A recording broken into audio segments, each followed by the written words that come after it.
तो एपिसोड की स्टार्टिंग में हम उसी पर्सन को देखते हैं जो फैब्रिजियो से काफी बुरी तरह हार गया था और वह अपनी बेटी नेटली से कहता है, मैं किसी काम का नहीं हूँ, इसलिए तुम मुझे माफ कर देना। यह सुनकर नेटली कहती है, डैड आपको चिंता करने की जरूरत नहीं है क्योंकि मुझे खुशी है कि आप सेफली घर वापस आ गए। यह सुनकर जॉन कहता है, अगर मैं कोर्ट में जाता हूँ और उनसे फाइट करता हूँ तो इसमें और भी ज्यादा पैसे लगेंगे, लेकिन इससे कोई फर्क नहीं पड़ता क्योंकि अगर मुझे उनसे जीतने के लिए कुछ भी करना पड़े तो मैं करूँगा। तभी नेटली कहती है, डैड सब कुछ ठीक है, क्योंकि उस समय मैं काफी डरी हुई और कांप रही थी, जिसकी वजह से मैं आपको कुछ भी अच्छे से बता नहीं पाई। लेकिन अगर मैं अब शांत होकर इसे ध्यान से सोचूं तो मैंने मार्को और फैब्रिजियो को देखा था, लेकिन वह मुझे सिर्फ डराने की कोशिश कर रहे थे। असल में उन्होंने मेरे लिए वहां से जाना आसान बना दिया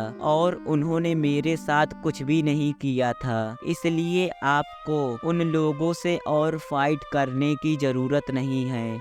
जॉन को पता चलता है असल में मार्को ने नेटली के साथ कुछ नहीं किया था, जिसकी वजह से वह काफी ही ज्यादा हैरान हो गया होता है और नेटली से कहता है, क्या यह सच है? यह सुनकर नेटली कहती है, हाँ डैड। अगले सीन में हम फाइट का सीन देखते हैं, जहां फाइट को देखते हुए मार्को काफी ही ज्यादा परेशान होता है। उन लोगों के बारे में जो भी रूमर हैं, उन रूमर के वास्तविकता को जानो। तभी अनाउंसर कहता है, क्या तुम इसे देख रहे हो? यह मैच मुझे यू के पहले मैच की याद दिलाता है, क्योंकि पहले की तरह आज भी पूरा रिंग खून की वजह से लाल हो गया है, जिसे देखकर सभी ऑडियंस मानो एक डीमन बन गए हो। तभी अगले सीन में हम हॉस्पिटल का सीन देखते हैं, जहां मैनेजर कार्मेन कहीं जा रही होती हैं, जिसे देखकर वही पर्सन मैनेजर कार्मेन से कहता है, तुम कहां जा रही हो?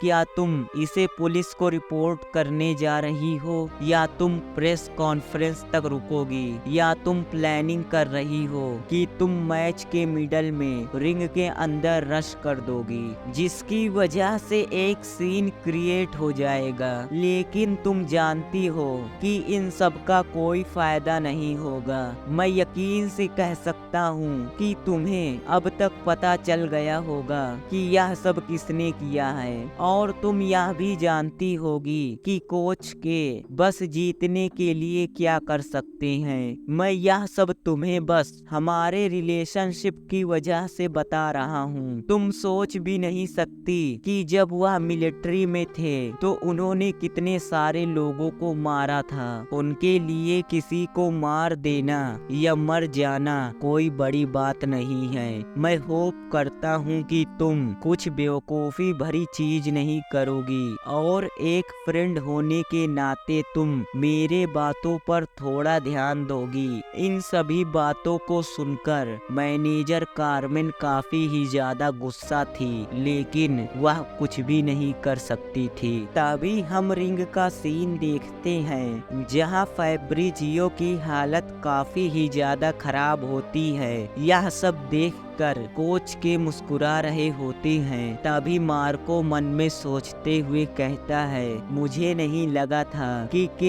यह सब करने के लिए इतना दूर जा सकता है। हमें कुछ पास्ट के सीन दिखाए जाते हैं, जहां मार्को फैब्रिजियो से कहता है, यह स्ट्रेटजी तुम्हें जब यूज करना है जब तुम अपने डोपिंग से उसे कैचअप न कर पाओ। क्या तुम्हें याद है उस दिन उसने प्रेस कॉन्फ्रेंस के दौरान क्या कहा था, वह मैच को कुछ ही राउंड में नहीं खत्म करेगा। अपने पिछले इंटरव्यू से अलग यह पहली बार है जब उसने अपने इंटरव्यू में अपना ओपिनियन दिया, लेकिन हम जानते हैं कि वह हमारे साथ कोई माइंड गेम नहीं खेल रहा है। मैं यकीन से कह सकता हूँ कि वह तुम्हें पूरे 12 राउंड के दौरान नॉकडाउन करता रहेगा, लेकिन तुम्हें एक भी क्रिटिकल पंच नहीं मारेगा। इसका मतलब तुम्हारे पास सिर्फ एक ही ऑप्शन है, क्लिंच, जिसकी वजह से उसमें से कुछ राउंड फाउल्स हो जाएंगे। अगर तुम उसे अपने दोनों हाथों से पकड़ लोगे तो वह अपने स्पीड को लूज कर देगा। इन सभी बातों को सुनकर फैब्रिजियो कहता है, लेकिन मुझे नहीं लगता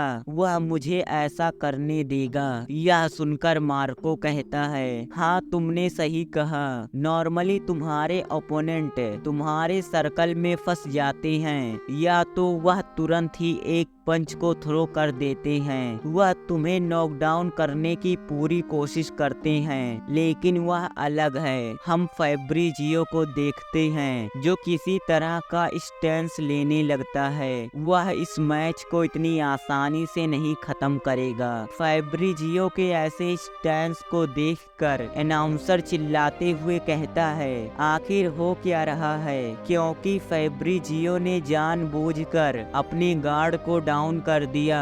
उसका स्टैंस ऐसा लगता है वह अटैक करने के लिए रेडी हो रहा है। तभी फैब्रिजियो मार्को की बातों को याद करता है, अगर वह तुम्हारे ऊपर किसी भी तरह के अटैक को करता है तो इससे कोई फर्क नहीं पड़ता, क्योंकि अगर तुमने उसे एक बार पकड़ लिया तो तुम्हारे पास एक चांस होगा। तभी फैब्रिजियो तैयार होते हुए कहता है, वह मुझसे अभी काफी दूर है, लेकिन इससे कोई फर्क नहीं पड़ता, क्योंकि जब तुम मेरे ऊपर अपने पंच को थ्रो करोगे तो तुम मेरे काफी पास आ जाओगे। और वह अपने पैरों को थोड़ा आगे करता है, लेकिन यू तुरंत ही फैब्रिजियो के ऊपर अटैक करने के लिए आगे बढ़ता है, जिसे देखकर फैब्रिजियो भी उसकी तरफ आगे बढ़ते हुए कहता है, अगर मैंने तुम्हें बस एक बार पकड़ लिया तो तुम्हारी ये स्पीड किसी काम की नहीं रहेगी। और यू को क्लिंच करता है, लेकिन यू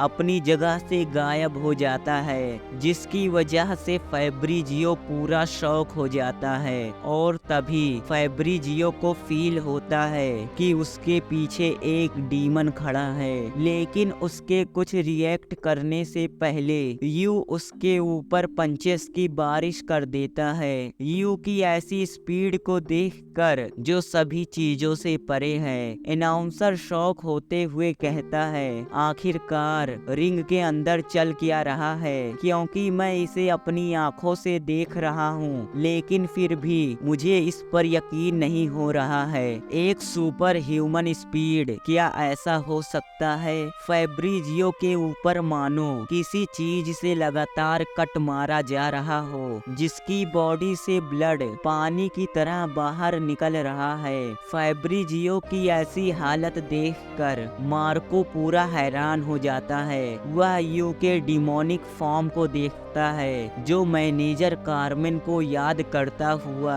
काफी गुस्से में फैब्रिजियो के ऊपर लगातार अटैक कर रहा होता है। और वह मैनेजर कार्मेन के सभी इंजरी को याद करता है, क्योंकि उसे लग रहा होता है कि यह सब फैब्रिजियो और मार्को ने किया है, जिसकी वजह से वह काफी ही ज्यादा गुस्से में होता है और फैब्रिजियो को एक जोरदार पंच मारता है। यह सब देखकर कोच के मुस्कुरा रहे होते हैं और मन में सोचते हुए कहते हैं, मुझे लगता है फैब्रिजियो अपने सभी ट्रिक का यूज कर रहा है, लेकिन इससे कोई फर्क नहीं पड़ता कि वे कितने बड़े जीनियस हैं, क्यों क्योंकि एब्सोल्यूट पावर के सामने यह सब चीजें मीनिंगलेस है। फैब्रिजियो यू के सभी पंचेस को ब्लॉक कर रहा होता है, लेकिन तभी वह फिर से यू को क्लिंच करने की कोशिश करता है, लेकिन यू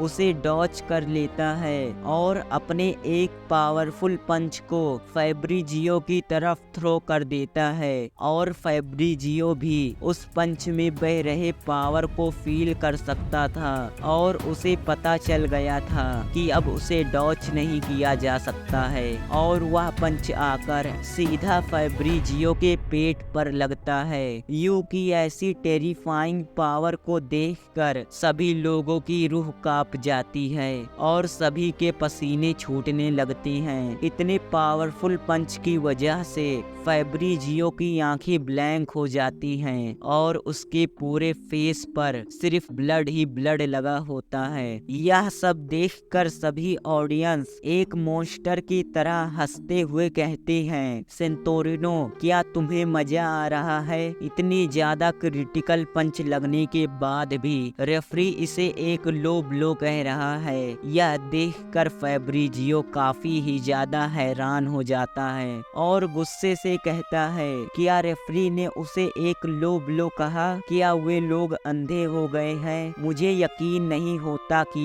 उसने उन्हें यह सब करने के लिए कितने पैसे दिए हैं। मैंने उसे गलत जज कर लिया। मुझे लगा कि वह स्पोर्ट में अपनी प्राइड को सबसे ऊपर रखता है। उस ओल्ड मैन के लिए बॉक्सिंग कुछ नहीं है। मार्को को इतना परेशान देखकर कोच के मुस्कुराते हुए कहते हैं, मुझे लगता है कि अब उसके पास कोई ट्रिक नहीं बची। तुम्हें क्या लगता था कि तुम कमजोर और डिफेंसलेस भेड़ों के झुंड में एक शिकारी हो? अगर मैं सच कहूँ तो तुम लोग बस एक कुत्ते हो और इसलिए मुझे हंसाओ मत।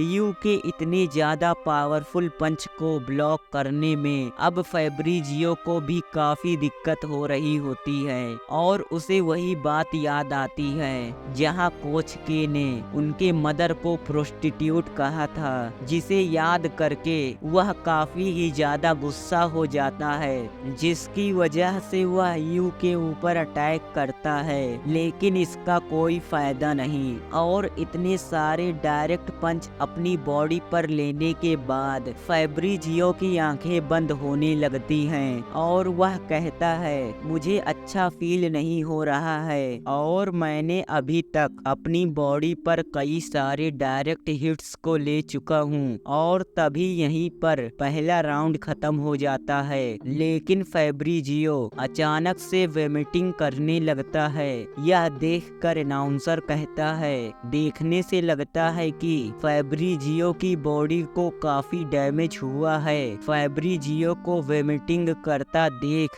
सभी ऑडियंस चिल्लाते हुए कहते हैं, आखिरकार उसने रिंग में आने से पहले क्या खाया था? क्या वह ड्रग्स है? फैब्रिजियो तुम काफी डिस्गस्टिंग हो। फैब्रिजियो की ऐसी हालत देखकर मार्को काफी ही ज्यादा परेशान होता है क्योंकि उसके पूरे फेस पर कई सारे कट के निशान होते हैं। सीन शिफ्ट होता है। हम एक चर्च का सीन देखते हैं जहां फैब्रिजियो और मार्को की मदर प्रे कर रही होती हैं कि वह दोनों सेफली घर वापस आ जाए। सो यहीं पर हमारा एपिसोड खत्म होता है। तो नेक्स्ट एपिसोड के लिए हमारे चैनल को सब्सक्राइब और वीडियो को लाइक कर दे।